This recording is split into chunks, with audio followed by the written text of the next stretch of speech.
From coping to choosing is a conversation for those who are ready to stop living on autopilot, myself included, and start living with intention, well being, purpose, and possibility. Because 55 plus means your prime is not behind you. That is something we must unlearn and claim. It begins the moment you choose yourself, your health, your peace, your growth, and the life you truly were meant to live. And to have that conversation, to lead that conversation, we have, of course, Renee Procenko, our wonderful co host, founder of GetRightSites.ca. And you got me, Carolina Billings, founder of Powerful Women Today. Welcome, Renee. Welcome and hello, everybody. This is a great topic because I've been thinking about that. I speak for myself. I have been, I think, over the years, conditioned to just manage, right? Like to manage my life, manage my household, manage my kids, manage my money, manage my parents, and it. All of this managing is, I think, kind of kept me stuck in a mode of management, stuck in middle management, not even, upper management. Middle management, that's hilarious. Right. So yeah, and you said it right at the beginning. It's really making that pivot from focusing on responsibility to focusing on, desire, right? Like and you know what? You're absolutely right. You're in I don't know if it is a woman thing, if it is a mother thing, if it is an entrepreneur thing. I don't know. Probably we'll figure it out and solve your world peace in the next, 20 or so minutes. But what you just said is really important because and of course my son pointed it out to me when he came to my backyard. He said, you only think of your backyard as work. You don't think of it as luxury and relaxation, although it's a nice backyard, right? And I'm thinking, yeah, you're right. I do, right? Is anytime I'm out there, I'm working. But if I don't do it, who would do it? Well, and that's right. You just said, like, yes, you're managing all these things that need to be managed, that it would be just lovely to experience them as luxury. But if you don't do it, who would do it? And that's reality for a lot of us, isn't it? Like it's yes, we can all hold the read the book and imagine, okay, so right. Okay, all right. So I want to redesign my life because yes, I'm sick and tired of being, I shouldn't say sick and tired, I'll take that back. I'm done with being the middle manager. You said it because you felt it. Yes, but I don't want to put it out there. I don't like that sick and tired thing. So I want to graduate from middle management and really start to explore who am I now to the me suite. Yes. Instead of the C-suite, I want to be in the me suite. Totally. And only one chair allowed in there, and it's my chair. Not a high chair, my chair. Not a wheelchair. My chair. No. Not that there's anything wrong with wheelchairs, but you know what I mean. Did you say beach chair? As an outcome of getting older, not as a incapacity. Yeah, like you're retired, so strap yourself into your wheelchair or your rocking chair for. You probably meant rocking chair. Thank you. Let's make that a rocking chair instead. Yeah, right. And it's like, okay, I'm done. I'm checking out. But you're right. Reality is I'm busy now. Is that necessarily a good thing? Am I keeping myself busy so that I don't do the hard work of doing, looking at the redesigning, doing the internal excavating, right? To really craft a different outcome. Or is it about control and identity? There's that. Right? Yeah. Say more about that.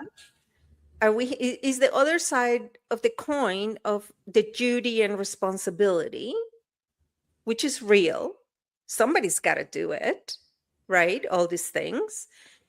But what is at the other side of the coin?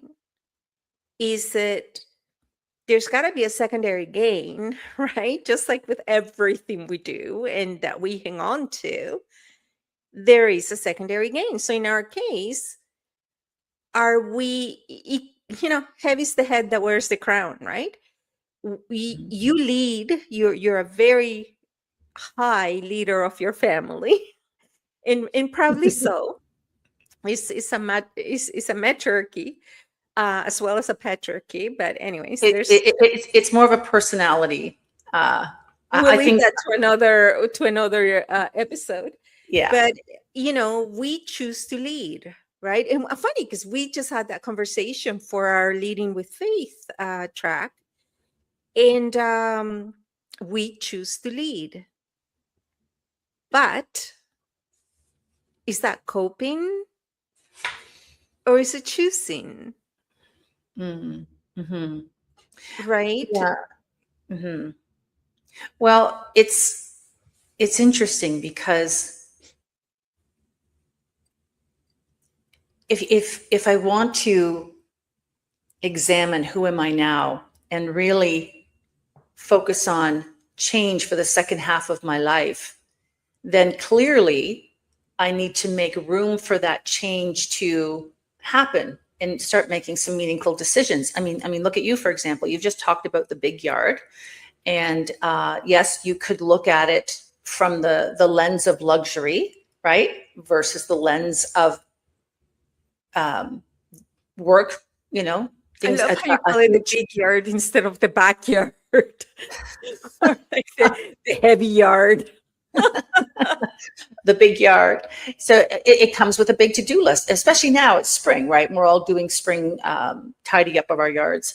But you've at least made the decision to make a change moving forward, right? You've decided that you want to move Or so into the story goes. a right, into a completely different style of home that will really assist you in the you that you're becoming for your second half of life. So Correct. at least you're taking action. I always say to my husband, who's a realtor, I say I want to move. I've been saying that for 5 years. I'm still here, and for me, I now have to look at, am I taking that? Is that someday I'll, they say it's a place you don't want to visit. Someday someday we'll move. Someday I'll write my book. Someday, Oh, I'm making but sure you write your book. thank That you. is, you can take that to the bank, everyone. I would like to take that off my someday I'll list. But yeah, time's ticking, right? And now with respect to moving, I think I've come to the place where I'm not going to move. I'm just going to stay here for at least another couple of years. So yeah, it's just a series of changes and decisions that we have to make moving You know forward. what? From personal experience, I'm telling you, um, moving or changing homes is a multi-year project. Is, just clearing out, like I have boxes in my basement that have not been opened since we moved here and put them in the basement, Oh, I feel your pain on that. Yeah. right? So really when you think, oh, I'm going to sell my house, like, good lord, like, there's so many things that come up, right? Now you and I have different type properties, but still is age wise, I mean, like we're in the same neighborhood, but just the type. Mine's a century home, yours is it's a beautiful multi-level, big home. I think the only thing they have in common is that they're corner lots, but still, which means a lot more work and a lot more maintenance. So really, so now you're not coping with staying in your home, you're choosing, Good right? Like, point. Yeah. that is what we're saying. Like, is that reconciliation between, coping and choosing? And in the process, one of the things that I love about my house, and funny enough, because when my son was here, it was one of the things he liked the least, is that when you're outside, it's a very friendly area, part of town, And being at the intersection that I'm in, and everybody has to stop at the stop sign, right? So if you're all stop signs, because it's like 4 stop signs. When you're out there doing any kind of work, everyone just feels like they can roll their window and tell you what they think. It's the most hilarious thing. Like and the comments are just, I don't know, surreal, right? To me, Like, it's a source of amusement. Like they'll roll the window. It's like, oh, you're giving your house so much love, or love your gardens, great job, or when you're done, whatever pruning, come do my backyard. Like at one point, I said to someone, "Yeah, I'll put the quote in your mailbox." Like, no, for free. Yet there's good all this answer. quirkiness. And mind you, I live in the quirky side of town. We are in a historical village, right? And trust me, it takes a certain degree of I was going to say lunacy, but I'm going to say of commitment to live in these historical homes. So, anyways, I was out there painting the painting the picket fence. Talk about idealism. And a gentleman, and it's funny because there's many men that make comments, which Oh, normally you think is just women that do, but I get a lot of gentlemen commenting. Thank you, gentlemen, for the male perspective. And so I'm painting the front of the picket fence, right, the gate, and the gentleman with was walking his dog, and he said, "It must be hard to let it go." About the oh, house, right? And yeah. really, when people say something to you or about you, they're really saying what they feel. You know what Hmm. I mean? And it caught me by surprise because I have been such in a huff and puff to get out of here that having a hard time letting go wasn't a consideration at that point, right? And but to honor his feelings, because clearly that's what he was thinking. It's on And I his said, mind. Yeah. part of it, yes, it is hard to let go because it's a beautiful home and it's been called an emotional home, which is another episode. And but I said, it's also a lot of work, right?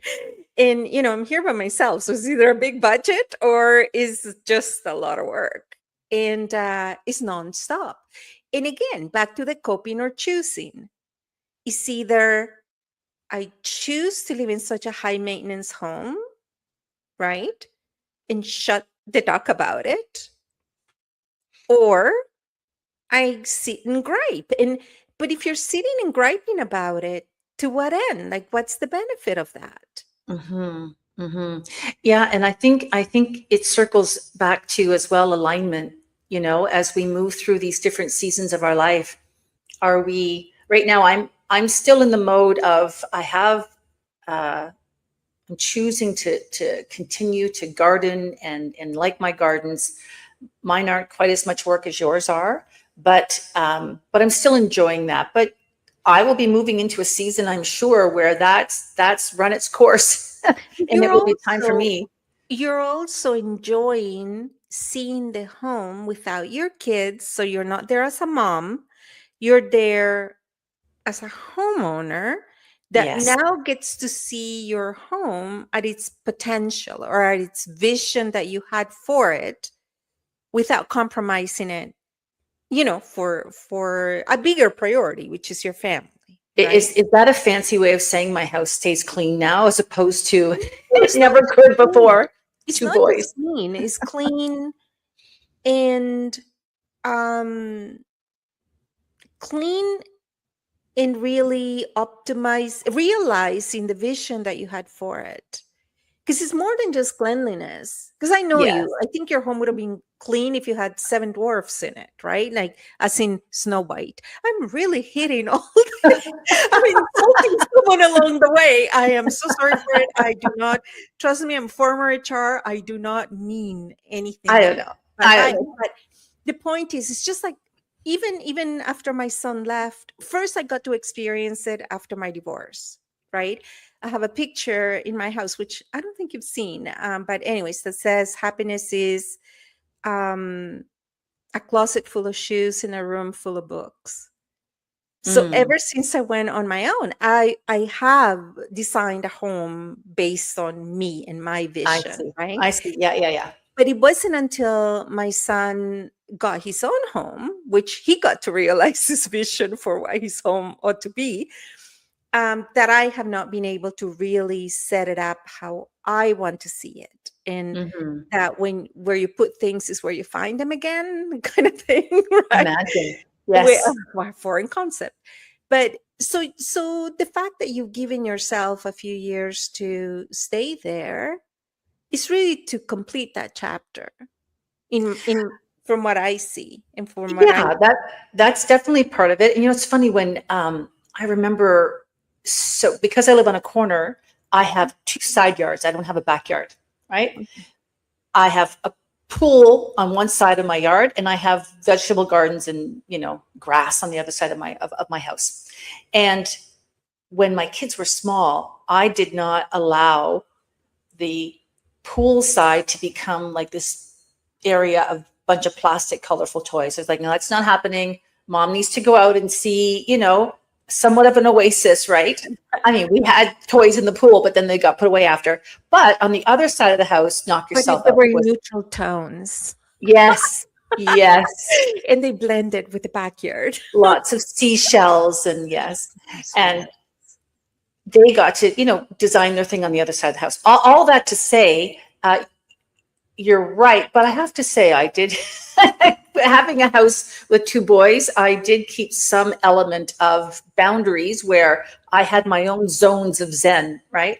But now you're right; those zones have spread to the entire house, and it's lovely. It's And lovely. it is, you know what? And you and I are very different, but we're very alike. Like when, during my family years, I used to have two Christmas trees. One decorated in the English style that my son's dad was used to, like putting, every macaroni ornament that the kid made on the tree. And then that was in the family room, and then there was a Christmas tree that was, worthy of Martha Stewart at the time, in the living room. I And love that. in most people that came understood the psychosis of it. But you know what? I was happy. I had my tree, they had their tree, they had multiple color lights. Mine were all white. And it's just and I understand with everything that is happening in the world, what we're mentioning may seem shallow, but it's actually the opposite. Is because of all the things that are burning and hurting and suffering in the world, finding small little luxuries within your area of influence and within your environment that matter the most. And you ought to do them. If I don't know, if I used to have porch lights, those beautiful patio lights, and I took them down because a realtor told me that I needed to take all the personal stuff down. She shall remain nameless. Well, Um, was it me? No, it wasn't it me. was you. Oh, I It don't was remember your porch so lights. you. Anyways, well, yeah, because they were not there for long after you saw them. But I really miss them, especially now in the summer. So if this prolongs any longer, they're going back up. And but is now they might go up better and they may go up a little more intentionally than they were before. But That's a it, happy that, compromise. that is the well, you can supervise approve the plans and supervise the I'll, installation. I'll help you. But the but the main thing is exactly that, right? From coping to choosing is really taking stock of your life. And listen, we're not going to mince words that to tell you, that everyone is at a certain economic, point, even between us, right? Like, you guys are a double income household and you both work extremely hard, and I am witness to that. And I've been blessed that I've been able to provide, for my family on my own for, since my divorce. And it's been hard, but and that's still, like, at a point that make me a little tone deaf to people who have not able to do that, right? So, which is really what brings us to, our 1 million woman challenge. And today, we're really super excited because multiple things are happening at once. One of them is that Renee is launching her wing of the Procenko group, and she's become founder of right sizing getrightsized.ca. And you're already the co-founder of the Procenko group, but now you have your very own brand within the brand. And I am so excited to walk this journey with you. And so one of the things that we're doing today is that Renee is she's joining our 1 million woman challenge as one of our, champions, of course. And you have a gift for women all over the world. And well, tell us about getrightsized.ca, and tell us about the gift that you're sharing now within our 1 million woman challenge. Thank you. Yes, it's actually a guide. It's called the Ultimate Right Sizing Guide, and it's even though it's centered around right sizing a home, it's much more than that, and it certainly applies to women in all age groups, because it's not necessarily downsizing. It's whatever the next home is for you that aligns with what you are today and what you want your life to be tomorrow. And it's great in that it's a step-by-step process to help you, just things to think about, questions to answer. I think there's even a quiz in there if I remember correctly. So it's I would love for you to have it. Folks, take it, read it, enjoy it, and hopefully it leads you to what your next decision, transition, or just alignment is for what you see next in your life. Yeah, I read it. As soon as you sent the link, I signed up for it. So you'll see my name on it. I did see a name. I didn't know if it was yours. So. Oh, I saw somebody downloaded it. It was me. Yeah. And I loved it. It's very robust. Like, I was expecting a 1-2 page PDF, like, which is what most people call guides as their gifts, but yours is an ebook. Like, Oh yeah. It's 6 it's pages, I very think. robust. Yeah. And, I put a lot of work into it.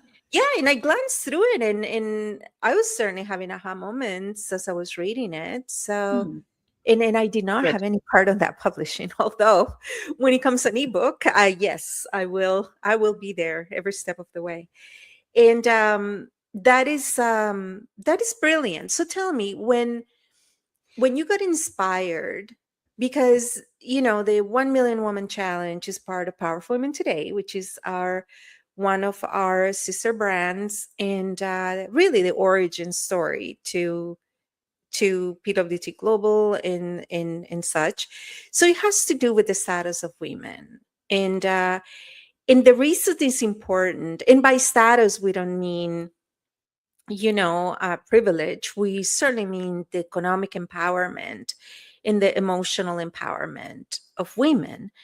And I know in the work that you do, especially since you guys specialize in the 55 plus demographic, you work primarily with couples, but you do come across single women and single men, of course. I would say it's 50-50. Oh, really? Oh yeah, actually it's funny. I was with a single woman yesterday, whose husband passed away about 5 years ago. And she reached out to me. She was happy. She said, Renee, I would just like to go see what some condos are like. I don't want to move for a couple of years. I'm enjoying my gardens. I have no mobility issues, all those things. And then as it turned out, we went to see a condo for market education, not for her to buy it. And she said, oh my God, This is I love it. this place, and ended up, she's in the process of buying it. But the reason I bring that up is because there was one point where she got all teary-eyed because Mm. she just had a moment of thinking about all the memories in the home that she had 45 years invested in her life. And she's now, uh, wed pats go collect their $200, as you like to say, Carolina, and is moving forward, aligning, making a decision with this next chapter that she's ready to now embrace. And some people do it in little increments, and some people just, well, she did. She said, okay, take me out for market education.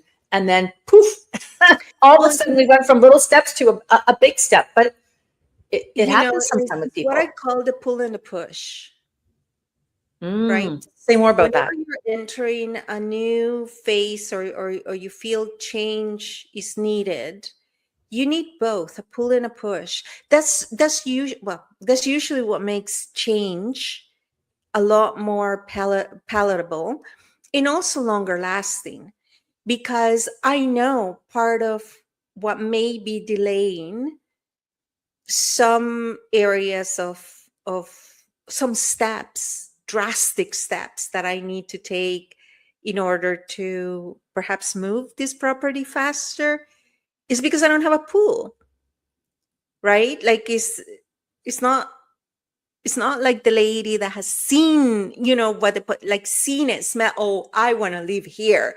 Let's get rid, you know what I mean? Right now I just got the push.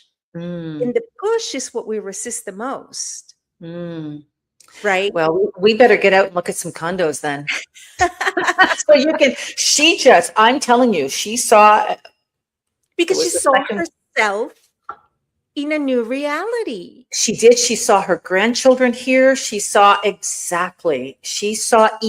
She saw ease, and she saw a different life, a different lifestyle. Yeah, you Yeah. need for anything lasting. And this is why the right size is good. And this is why, as soon as you and I met and I understood what you did, I knew I was interested in collaborating with you from the get-go, Mm. because is that whole right sizing, that whole mind shift is so powerful for women. And it can be anything. It can be, that's why a lot of people leave bad relate that's one of the reasons. I'm not saying it's right, because I've insulted already a couple of people, so let's go full throttle. And that's a lot of the reason why people have affairs, because I'm not saying it's the only reason, but it's one of the reasons. Because when, as soon as they meet someone, it becomes the pool.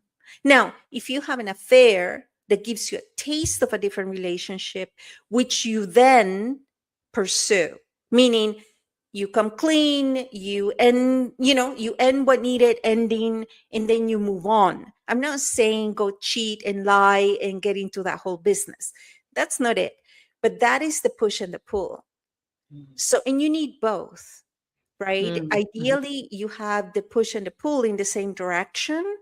And we'll have a whole episode on the push and the pull, as to how it makes change long lasting, and how do you know it's meaningful, right? Because when something, like, if someone's not ready to move back to homes, so let's leave the cheaters cheating.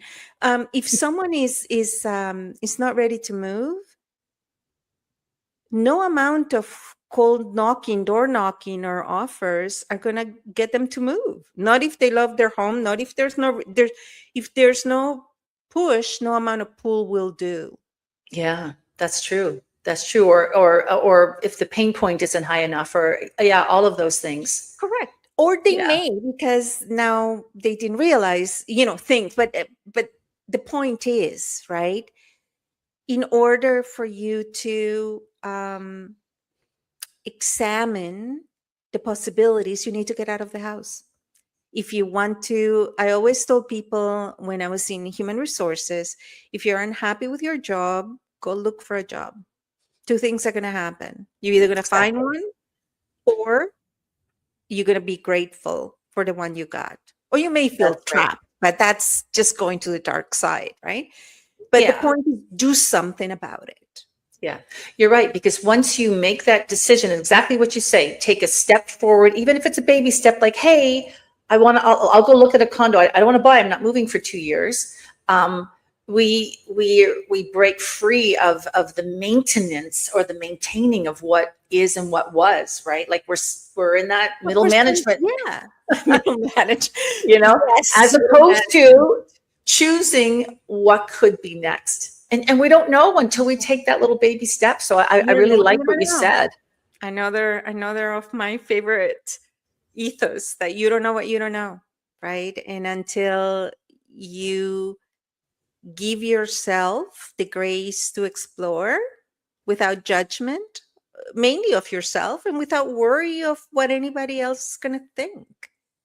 Well, Right. I know an easy way for all the folks out there to explore all of these concepts and so much more is to come to our event, our live event happening in Markham on Saturday, September 12th. And it's called Living in Your Prime. We've got so many wonderful speakers that are going to be there. We've got vendors selling gorgeous wares, and it's going to be a great day, And fabulous lunch. there's a secret scandal storyteller that's going to blow our mind. I tell you that, because I'm already like super excited about it. Yeah, and we're going to have our, oh, I won't tell that secret just yet. We'll keep that for the We next got lots episode. of secrets. Well, Lots of Renee and I secrets. are just that way. Yeah, yeah, it's all good. It's got to It's do all with the good. big hair. There's secrets in there. It's one over All here. right, my darling. Thank you so So much. you're very welcome. And please, Carolina, if you could link for everyone or anyone who might be interested, please link my Ultimate Right Sizing Guide Yeah, in the absolutely. comments below. Enjoy it, folks. I hope it's helpful for you. And yeah, thank you for this episode today. Great. It's been awesome. Thank you so much, everyone. Until next time.